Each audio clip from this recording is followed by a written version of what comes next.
Where I'm up to next on this demo is working on the interior of through the windscreen.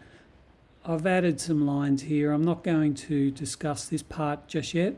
It's mostly to do with the seat, how to tackle something like this.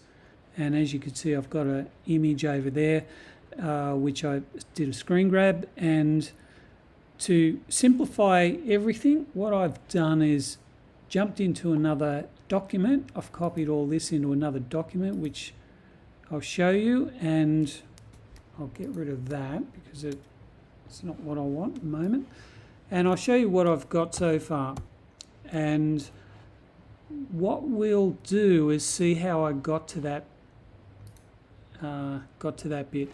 Now I've made some guesses of what this looks like because it's really hard to tell, and I really don't know what's going on in here, but it can always be fixed and tweaked. And some of the gradients, it's still not perfect, but and I don't even know what that is, so I've made some guess. The resolution's not high enough, so we're doing what we can. Okay, so let's have a look at the parts to this. That's all it is, those parts. And to show you what I've done, that is just solid colour. I didn't even bother to join it because I didn't need to. You can see how it fills even if you don't complete the object.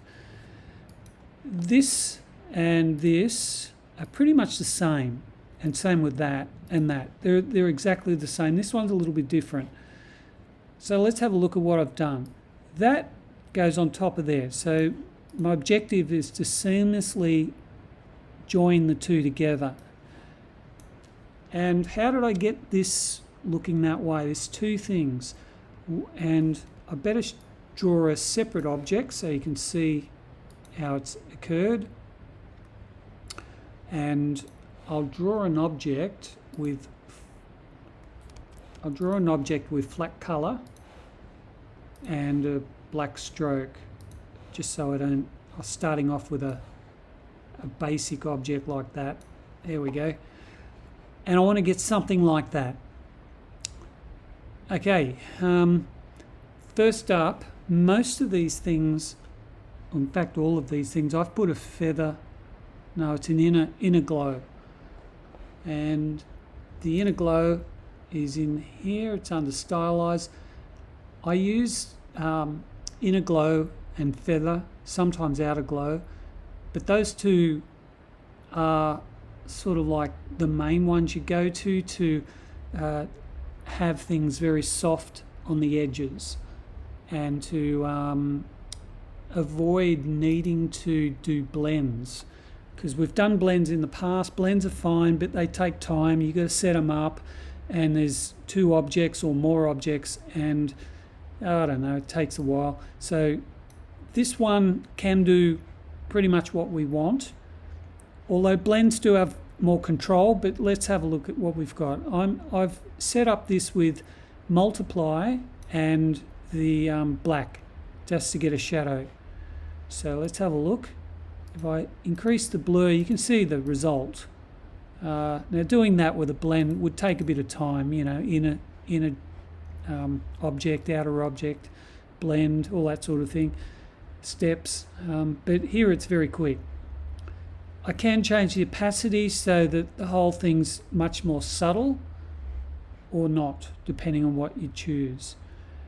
And essentially what I did was some layers, probably 1 millimeter or even less, just to get I'll zoom, just to get this effect here, just so it would round the edges. Now that could, whoops, if we had a lot of time, we could easily get this perfected nearly to the point where it's like a photograph, but we don't have the time, so we're getting close to it. That's as far as we need to go. So I'll cancel that. And the other thing I did with this one is I just put a gradient on it, that's all. one of these, and I'll show you. I'll sample this gradient. Oh, sorry. I'll select that and sample this gradient. That's actually sampled the whole object's parameters, but essentially what I want to do is us to have a look at gradient up here, gradient, and fill. Make sure we've got fill, and that's it. Three sections to it. You can move this around like that, and that's in an angle going up, and that's all. And how do I get those colors? Well, if I turn on this, I essentially sampled them. So I double click on that thing, on that part. This comes up. If I'm lucky and I want to choose grayscale or a color grayscale, and it's there, I'll just select it. Otherwise, if I don't know what it is, I use that, and then I come down here and pick, okay, well that'll be the start, somewhere about there, and the middle will be something like that, and you get the idea. If it looks a bit too subtle and I want to beef it up a bit, make it a bit more punchy and more contrast, which I've done here, then you can override that. You can either mix up your own color or choose one from here, and you can see it's probably just as easy doing that. And that's it. That's all I did. In fact, this one I sampled. No, I made a new one. As you can see, it's only, if I zoom right in there, it's only 2 sections, but essentially I did one of those and used the eyedropper and selected this well, you got to select them both. I select that object, I get that, I select that object, and they're both the same actually, but if you select another object, as you can see, it takes on the attributes of that particular object. So that's kind of what I did, is didn't redo it. I just did one and then sampled it so the other one looked the same. And what else is there? This one's a bit more complicated. Let's get my screen back into shape. I'll zoom in here and go to my fill, go to edit gradient, just so I can show you what I've done. This one has something different. I'm using not a linear, not a radial, because that's a circular and that's in a line straight. This one's freeform. It's new and it can give you a few more options, particularly as points and lines. This isn't a full-on tutorial on exactly what to do, because I experimented to find out what I did. I wasn't sure what actually where to place things, so I just kept moving them around. So how this works is, if I use that object for instance, and I want to do freeform, it's going to go crazy. Okay, which it did. Let me zoom in.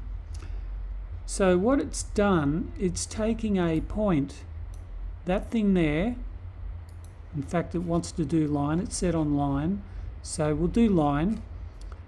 So it gives us this first starting thing, and if I click on, because it's on line, and it's basically doing this for me, and I can join that up. So essentially you can see what's happened. That's created quite a sophisticated shape tonal wise, and that's following that line based on that color to that color.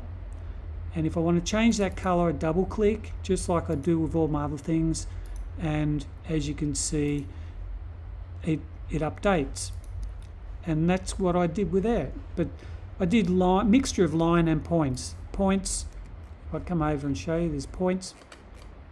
Points are just single entities like that. It's not connected by any lines, and you can expand the point a bit like that as well.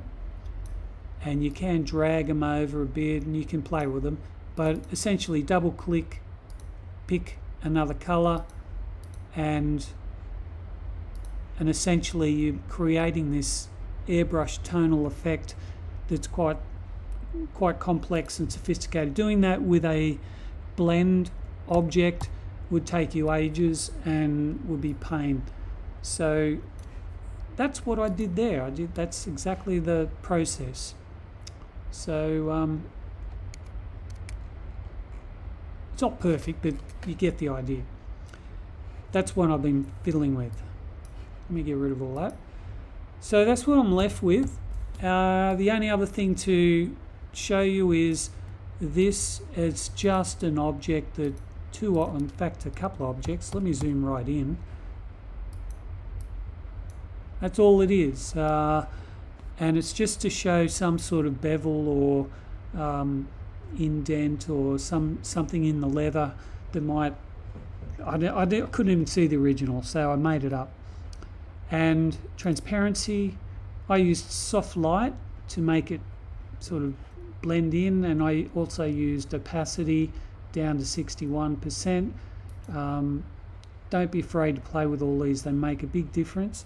This one was exactly the same except it's black instead of white, and the two kind of joined it together and looked a bit like a some sort of I don't know, leathery thing.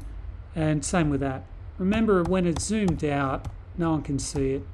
It's only when you zoom in that it looks kind of weird.